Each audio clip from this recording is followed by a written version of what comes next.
What do you say to those viewers that don't pursue their dreams and are locked in their careers because they are too afraid to take risks and pursue something meaningful? Well, the first thing I would say is, well, you should be afraid of taking risks and pursuing something meaningful.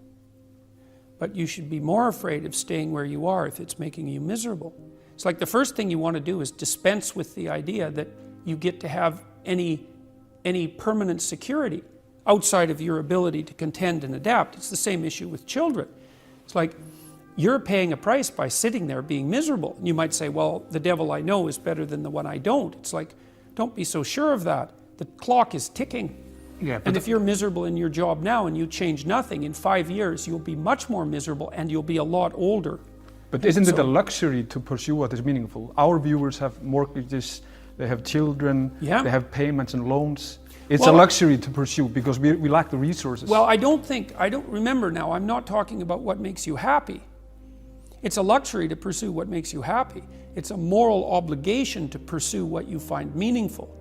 And that doesn't mean it's easy. It might require sacrifice. If you need to change your job too, let's say you have a family and children and a mortgage, you have responsibilities. You've already picked up those responsibilities. You don't just get to walk away scot-free and say, well, I don't like my job, I quit. That's no strategy. But what you might have to do is you think, well, this job is killing my soul. All right, so what do I have to do about that? Well, I have to look for another job. Well, no one wants to hire me. It's like, okay, maybe you need to educate yourself more. Maybe you need to update your curriculum vitae, your resume. Maybe you need to overcome your fear of being interviewed. Maybe you need to sharpen your social skills. Like, you have to think about these things strategically. If you're going to switch careers, you have to do it like an intelligent, responsible person. That might take you a couple of years of effort to do properly. When you say pursue something meaningful, is it important to have a vocation?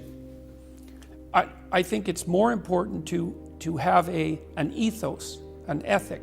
So I have a program, for example, called the Future Authoring Program, which is a writing program that enables people to develop a vision for their life and then to develop a strategy.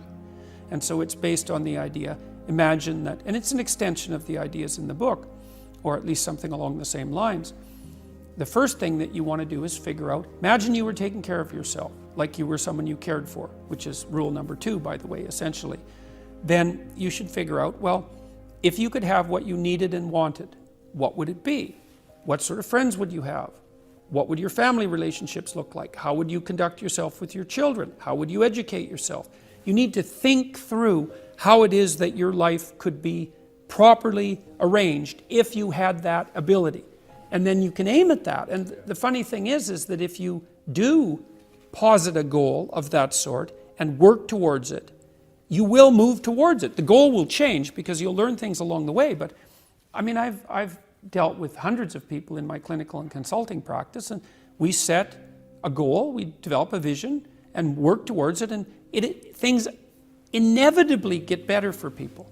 So it's not a luxury, it's difficult. It's a moral responsibility, and it isn't happiness. It's not, the pursuit isn't for happiness. It's a moral responsibility to pursue what is meaningful. Absolutely. Yeah.